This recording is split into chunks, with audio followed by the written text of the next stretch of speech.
আসসালামু আলাইকুম প্রিয় ভাই বোন বন্ধুরা, আমার দর্শক পাঠক দেশবাসী সবাইকে ঈদ মুবারক। আজকে এই খুশির দিনে সবাইকে আন্তরিক শুভেচ্ছা জানাই আমার অন্তরস্থল থেকে।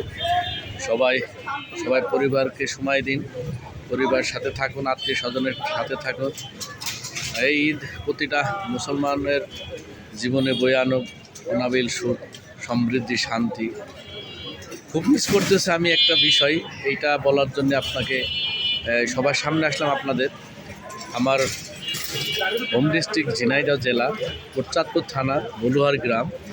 তো সেই বলুহার গ্রামের অনেক কিছুই আমার এখন মনে হচ্ছে যে এই যে সময় আমরা সবাই মিলে যারা থাকতাম, তো বলুহার বাউড় project, Kotchandpur pilot high school মাঠ, তারপরে আলিয়া মাদ্রাসা মাঠ, কলেজ মাঠ, বোলার স্ট্যান্ড, বাস স্ট্যান্ড, তারপরে আমাদের কোটচাঁদপুর পৌর পাঠাগার, মডেল স্কুল, এই সব জায়গায় আড্ডা দিতাম, ঘুরতাম, ফিরতাম, মানুষের সাথে মিশতাম, একসাথে অনেক অনেক আনন্দ, অনেক মজা, সেই সবগুলি মিস করতাম। কোটচাঁদপুরের যারা ছোট বড় আছেন সবাই হয়তো ঈদে গিয়েছেন, হয়তো অনেকে যেতে পারে নাই।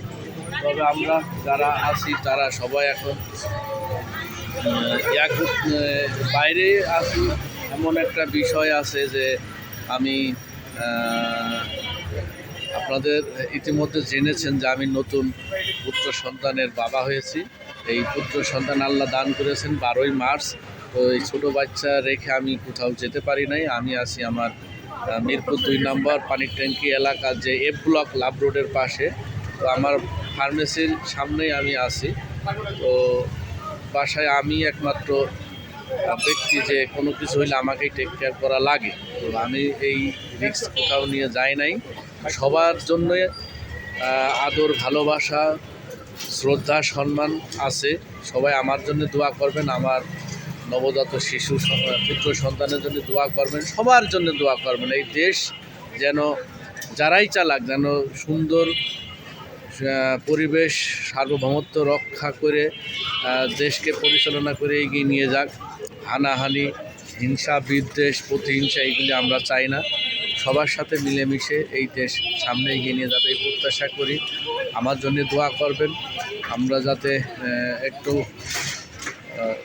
ভালোভাবে চলাফেরা করতে পারি, বেঁচে থাকতে পারি, যেন স্বাস্থ্য শরীর ঠিক রেখে কর্ম করে খেতে পারি। এইটাই, কারোর কাছে বেশি পাওয়ার কোনো কিছু আশা নাই আমার। আমি নিজে পরিশ্রম করে চলতে চাই। আল্লাহ যতদিন দুনিয়াতে বাঁচিয়ে রাখবেন, আমি নিজে পরিশ্রম করে নিজের অর্থ উপার্জন করে যেন চলতে পারি।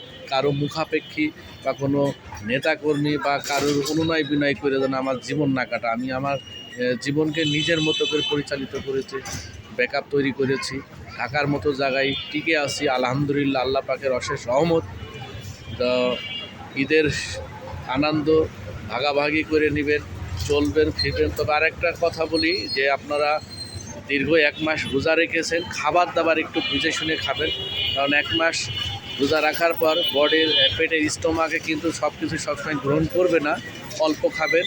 আস্তে আস্তে 2-4 দিন পরে সব ঠিক হয়ে যাবে। হঠাৎ বেশি খাইতে গেলে অ্যাক্সিডেন্ট ঘটতে পারে, ফুড পয়জন হয়ে অনেক সময় হার্ট অ্যাটাক করে।